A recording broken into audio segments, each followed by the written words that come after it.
금이 많이 필요하게 되겠죠. 그러면 이 정부는 이 금을 어떻게 가져올 것인가? 만약에 현지에 금이 별로 없으면, 민간이 보유한 금이 별로 없으면 1970년부터 준비한 글로벌 금본위제 3부이고요. 이게 총 4부까지 있습니다. 그래서 이 3부에서 제일 중요한 핵심은 개인의 금 소유 장려화 정책인데, 요 부분 보시면 진짜 여러분들도 중국과 인도가 왜 오히려 정부가 나서서 민간인들이 금을 사는 것을 장려화했었나에 대해서 이제 좀 이해하시게 될 것 같아요. 그리고 이러한 행동이 정말 이 글로벌 금본위제를 준비함에 있어서 정말 중요한 부분이었다라는 부분까지 좀 이해를 하실 것 같은데요. 네, 요 이제 칼럼을 쓴 건 게인스빌 코인스의 금 분석가 얀 유베누이스의 칼럼이고요. 제가 늘상 좀 말씀드렸던 분이죠. 이게 사실 세계적으로 별로 알려지신 분은 아니에요. 막 엄청 알려지신 부분은 아니고, 금 커뮤니티에서 좀 깊이 아시는 분이다 하면은 이제 이분을 좀 아시는 경우가 있는데, 어쨌든 거시적인 측면에서 금 분석을 하시는 분 중에서는 저는 거의 세 손가락이 안에 뽑는 사람으로 정말 대단하신 분석 능력이라고 생각을 하십니다. 제임스 리카즈의 거의 버금갈 정도로 어떻게 보면 조금 능력은 다른데, 그렇기 때문에 이분이 좀 약간 독보적이다.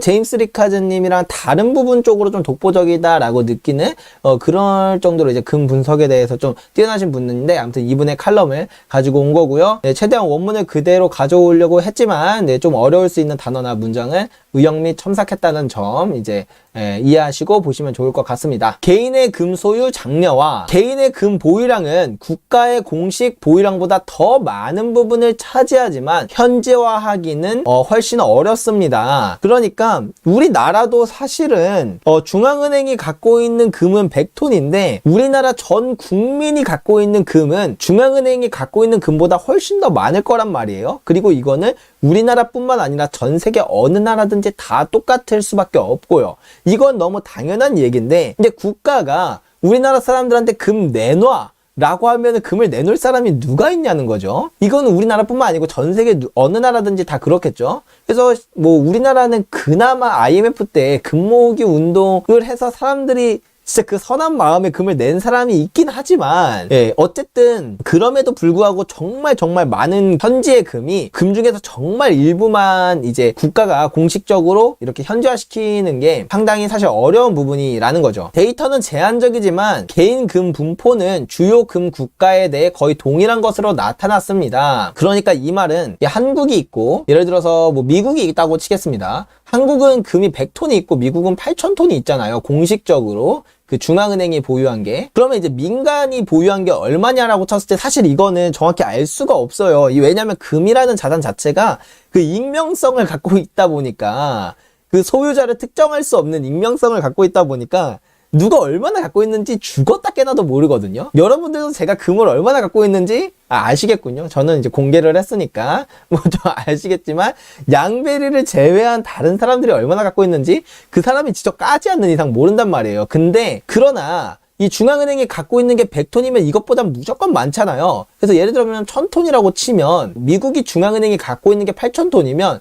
미국 민간이 갖고 있는 그거는 이거에 비례해서 뭐 8만 톤이 됐던, 어쨌든 비례해서 더 많다는 거죠. 그래서 즉 중앙은행이 보유한 금 보유량이 많은 국가가 일반적으로 민간이 보유한 금도 그에 좀 비례해서 많다라는 부분입니다. 중국 공산당은 1949년 중국을 장악했을 때 금의 사적 사용을 사실상 금지했습니다. 그러니까 너네 금을 소유하거나 거래하는 거나 이러는 거 불법이야 했었다는 거죠. 1949년에. 1980년대 이후 중국 시민들은 서서히 금 보석을 살 수 있게 되었고, 2002년에는 상하이 금거래소가 출범하면서 중국 금시장이 완전히 자유화되었습니다. 그러니까 이제 중국 민간 사람들이 금을 사는 거를 그냥 완전히 풀어줬다는 거예요. 1980년 이후부터. 점차 중국 공산당은 시민들이 금을 모으도록 자극하기 시작했습니다. 그러니까 오히려 처음에는 1949년에는 금을 소유하거나 거래하는 걸 불법으로 만들면서 통제를 했는데 1980년에는 자유화했고, 이제 2002년에는 아예 금거래소를 차려버리면서 야 너네 금 사 이러면서 이제 오히려 종용을 했다는 거죠. 2012년 중국 금협회장 이분이 중국 공산당 중앙위원회의 주요 학술지인 저시에서 개인 금 소유의 중요성에 대해 자세히 설명했습니다. 시민들의 금 보유가 국가 비축량을 효과적으로 보충하는 것이며 국가 재정 안보에 매우 중요하다는 것을 보여줍니다. 우리는 국민들이 금을 저장하는 것을 옹호해야 합니다. 중국 금협회장 순전 씨의 이야기고요. 그래서 이게 무슨 의미냐면 국민들이 금을 보유하는 비축량이 늘어나는 건 잠재적으로 국가가 국민들로부터 금을 이제 사올 수도 있는 거니까 잠재적으로 국가 중앙은행이나 정부가 보유할 금의 비축량이 늘어나는 거랑 똑같기 때문에 우리는 국민들이 금을 사고 저장하는 걸 오히려 옹호해야 된다라고 이야기했던 내용을 이렇게 인용을 했고요. 1년 후 순양은 월스트리트 저널에 중국인들이 평균적으로 얼마나 많은 금을 소유하고 있는지에 대한 성명을 발표했습니다. 한편 평균적인 중국인은 4.5g의 금만 보유하고 있습니다. 전 세계적으로 1인당 평균 24g에 훨씬 못 미치는 수치입니다. 중국 정부는 1인당 민간 금의 양을 세계 평균 수준으로 끌어올리는 것을 목표로 하고 있습니다. 중국 금 전략은 매장량 균등화 측면에서 유럽의 금 전략과 일치합니다.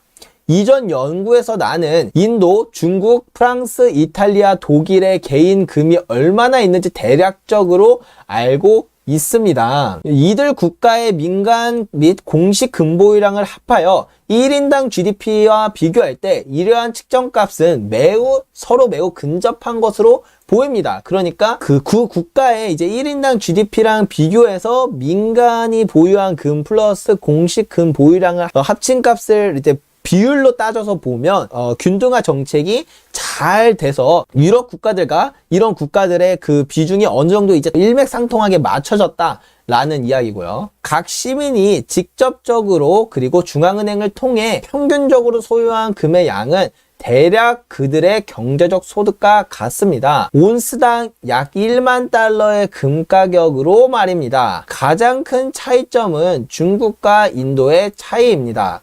그러니까 요 말은 1인당 GDP, 그 나라의 국민 한 명당 돈을 얼마나 버는가를 보면 얘가 예를 들어서 뭐 $10,000라고 칩시다. 그냥 대충 $10,000라고 치면 여기 이제 민간 플러스 공식 금 보유량을 합친 값이 예를 들어서 10g이라면 그러면은 GDP 대비 민간 금 보유량이 그람당 GDP 그람당 지금 1,000달러다. 1인당 GDP가 요렇게 비율이 나온다는 거죠. 이 비율이 전 세계적으로 일맥상통하다. 이 글로벌 금본위제를 준비하는 국가들이 일맥상통해졌다. 그리고 요걸로 계산했을 때 금 1g은 1만 달러였다. 라는 이야기입니다. 요 내용이요. 온스당 약 1만 달러의 금 가격으로 말입니다. 요거는요. 가장 큰 차이점은 중국과 인도입니다. 최근 수십 년 동안 부분적으로 금 유통이 유기적이라는 것은 말할 필요도 없다. 중국과 금에 대한 이야기는 많은 사람들이 생각하는 것보다 더 멀리 거슬러 올라간다. 국영은행인 중국은행의 웹사이트에서 우리는 다음을 읽을 수 있다. 이제 국영은행이 중국은행의 공식 사이트에 가면은 이 내용이 있다고 합니다. 1973년부터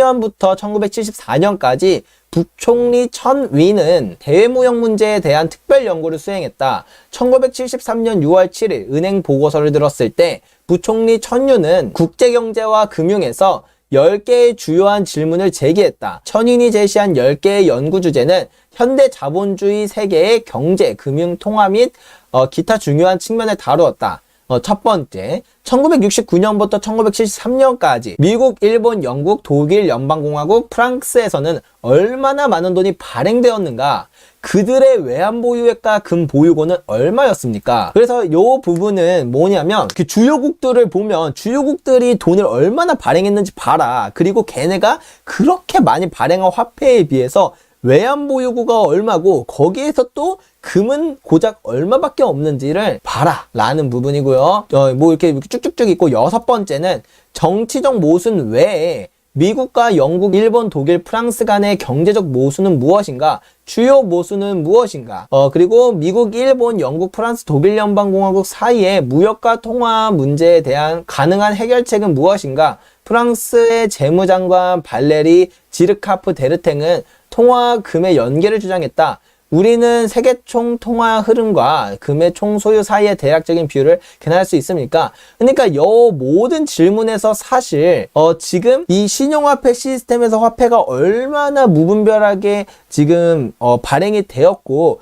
그리고 그렇게 무분별하게 발행된 화폐를 담보할 만한 가치가 얼마나 적은지를 봐라 라는 부분이 사실 1번부터 10번까지 쭉 쓰여 있다라는 거, 그 이야기가 이렇게 쓰여 있다라는 부분을 이제 인용을 한 거죠. 그러면서 이제 중국이 얼마나 이 금에 대해서 진심이고, 그리고 단순히 금을 좋아한다가 아니라 이거를 통화로서 화폐 전쟁에서 그 패권을 가져감에 있어서 정말 진지하게 쓰려고, 아주 핵심의 요소로 쓰려고 하는지에 대한 그런 부분이 느껴지는 부분이라서 이렇게 그 얀 누베노이스가 가져온 것 같습니다. 나는 중국 정부가 1970년대에 국내 금광 개발을 시작했고 지금은 가장 많은 금 생산량을 가진 국가가 된 것은 우연이 아니라고 생각합니다. 그래서 많은 분들이 잘 모르시는 것 중에 하나가 전 세계에서 금 생산량이 가장 많은 국가가 바로 중국이라는 사실이에요.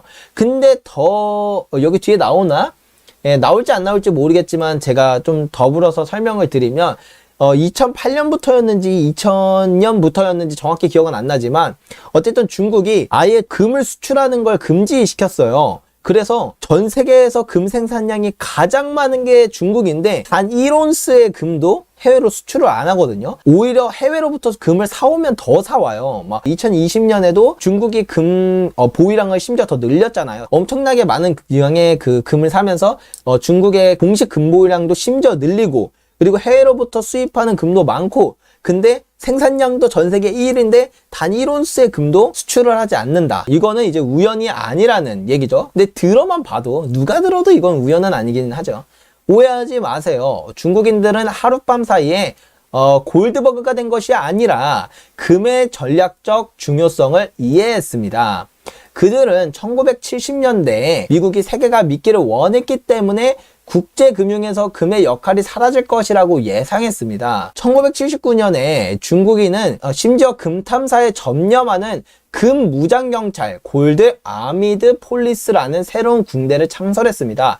이 중국군 사단은 여전히 존재합니다. 라고 하면서 개인의 금 소유 장려화 정책이 이제 이 글로벌 금본위제의 아주 핵심이 되는 부분이다. 그리고 그거를 왜 하냐면 개인이 금을 보유한다는 건 나중에 국가와 중앙은행이 국민으로부터 금을 얼마든지 이제 사오거나 매각시키는 의무를 부과하거나 아니면 정말 심한 경우에는 몰수를 하거나 할 수 있는 그런 룸이 생긴다는 거예요. 그러니까 이건 잠재적 정부가 가질 금이라고 볼 수도 있겠죠. 그러니까 예컨대 물론 진짜 개인이 우리가 이제 땅속에 묻어둔 금을 어떻게 몰수를 하겠습니까? 근데 이제 정부가 금이 필요한 순간들이 생기잖아요. 예컨대 화폐 발행량을 늘려야 된다던가, 두 번째는 지금은 신용화폐 시스템이기 때문에 꼭 이게 필요한 건 아니지만, 두 번째는 대외 채무를 변제해야 된다던가, 세 번째는 또 뭐가 있을까요? 이거를 이제 근본이제에 있어서, 근본이제를 실시함에 있어서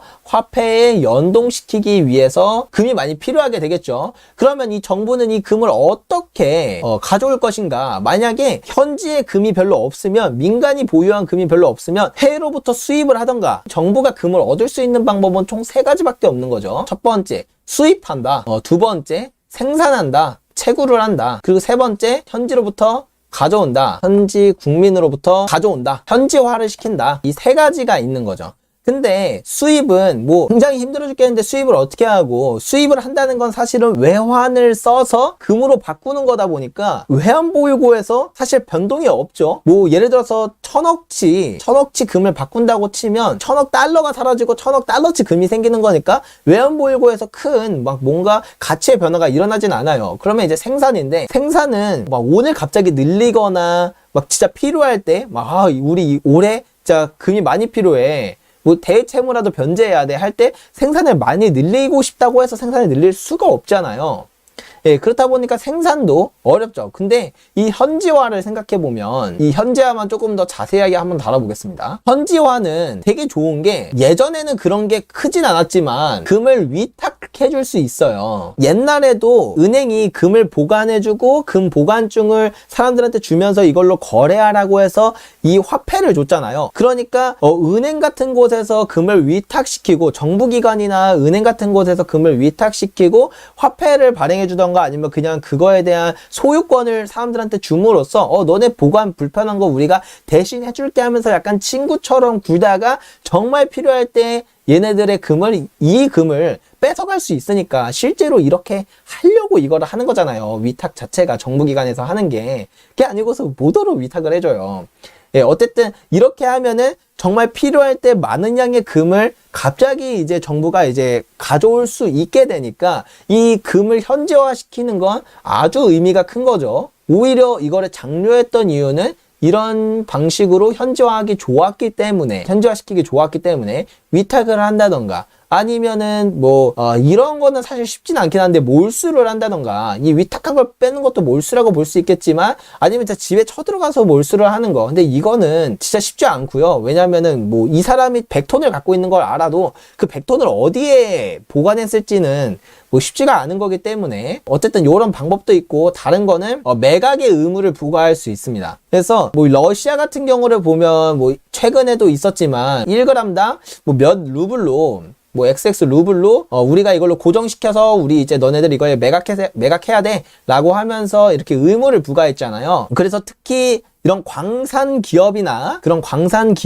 아니면 이걸 거래하는 기업들에서는 무조건 이 가격에 매각을 하게 해서 중앙은행이 이제 그 금을 사들이는 방법 요런 것들이 있고 이제 마지막은 공개시장을 만드는 방법이 있습니다. 이게 지금도 사실 쓰고 있는 방법인데 이 공개시장은 양적 완화를 우리가 생각해보면은 이해하기 쉬울 수 있어요. 이거를 이제 QE라고 하죠. 이게 뭐냐, 발행자가 있고 그 다음에 중앙은행이 있고 그 다음에 투자자가 있잖아요. 그러면 발행자는 사실은 정부죠. 정부가 발행해서 투자자한테 팝니다, 국채를. 그러면 투자자는 여기에 돈을 주겠죠. 근데 중앙은행이 이 국채를 직접 사줘요. 그러면 투자자한테 돈을 주고 국채를 중앙은행이 가져가는 거죠, 국채.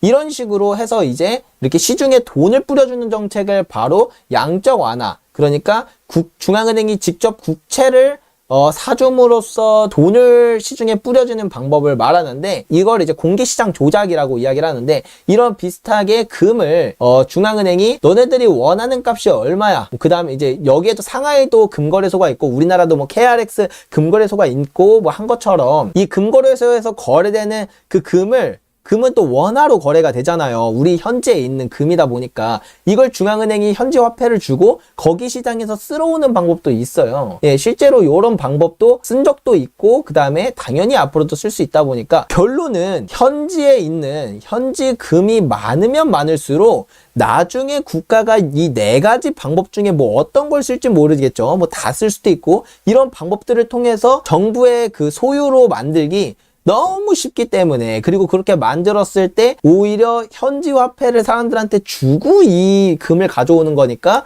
이 국가의 그 화폐에 대한 가치가 훨씬 더 높아지는 효과를 얻을 수가 있어서 그래서 이제 중국뿐만 아니라 사실은 개인의 금 소유화 장려 정책이 지금 이 글로벌 금본위제를 준비하는 이 모든 국가들이 이런 걸 하고 있는 이유는 그래서다 라고 생각을 하시면 좋을 것 같습니다. 그래서 다음 시간에는요 이제 마지막 파트죠. 다음 마지막 파트에는 무슨 이야기를 드릴 거냐면요, 금본위제가 누구를 통해서 시작돼서 어떻게 이루어져서 앞으로 어떻게 나갈 것인지 어떻게 이루어질 것인가에 대한 그 좀 예측에 대한 부분이 나와 있어요. 그래서 그 부분은 이제 다음에 마저 이어서 하도록 하겠습니다. 네.